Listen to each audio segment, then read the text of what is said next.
In a world driven by endless consumption and the constant pressure to have more, what happens when you're left with almost nothing?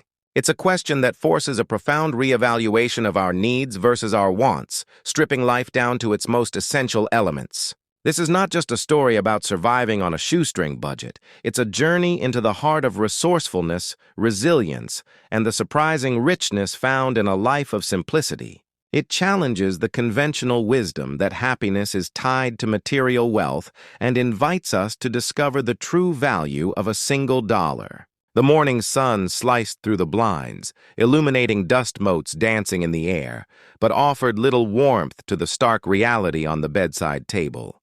My worn leather wallet lay open, a hollowed-out shell that held nothing but a few lonely coins. Their metallic glint was a mocking reminder of the day's challenge, to navigate the urban jungle with a budget that most would consider impossible. There was no room for despair, only a quiet, steely resolve. With a deep breath, I scooped up the coins, the weight of them in my palm feeling both insignificant and immense. This wasn't just about getting through the day. It was an experiment in self-reliance, a test of will against the relentless demands of modern life. The city outside was already humming with the familiar rhythm of commerce, but I would have to find a different tune to march to. My first act of defiance was against the siren call of the corner cafe. The rich, aromatic scent of freshly brewed espresso usually marked the start of my day, a small but costly ritual. Today, however, that luxury was an insurmountable mountain. Instead, I turned to my own kitchen, a space often neglected in the rush of daily routine. A handful of oats, a splash of water, and a forgotten banana became a surprisingly satisfying breakfast. The simple act of preparing my own food felt grounding, a small victory in a day that would be full of them. Later, as the city bustled with people seeking expensive lunchtime diversions, I found my sanctuary in the quiet green expanse of a public park. Armed with a paperback novel borrowed from the library, I lost myself in another world, the pages offering a far richer escape than any movie ticket could provide.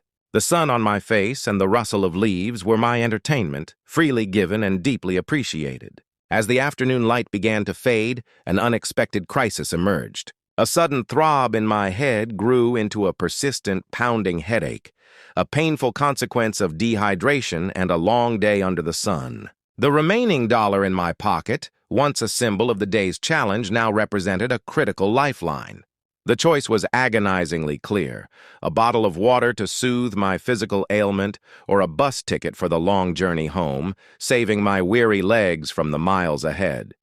It was a decision that pitted immediate need against future comfort, a microcosm of the daily dilemmas faced by millions. In that moment, standing before a vending machine's cold, impersonal glow, the weight of that single dollar felt heavier than ever. It was no longer just a piece of currency, but a tool for survival, forcing a decision that was both practical and profound. With the setting sun painting the sky in hues of orange and purple, I sat on a park bench, the now empty water bottle by my side. The long walk home awaited, but my mind was clear and my spirit, surprisingly, was not depleted. The day had been a relentless exercise in restraint and ingenuity, a constant negotiation with desire. Yet, in stripping away the non-essentials, I had discovered a different kind of wealth.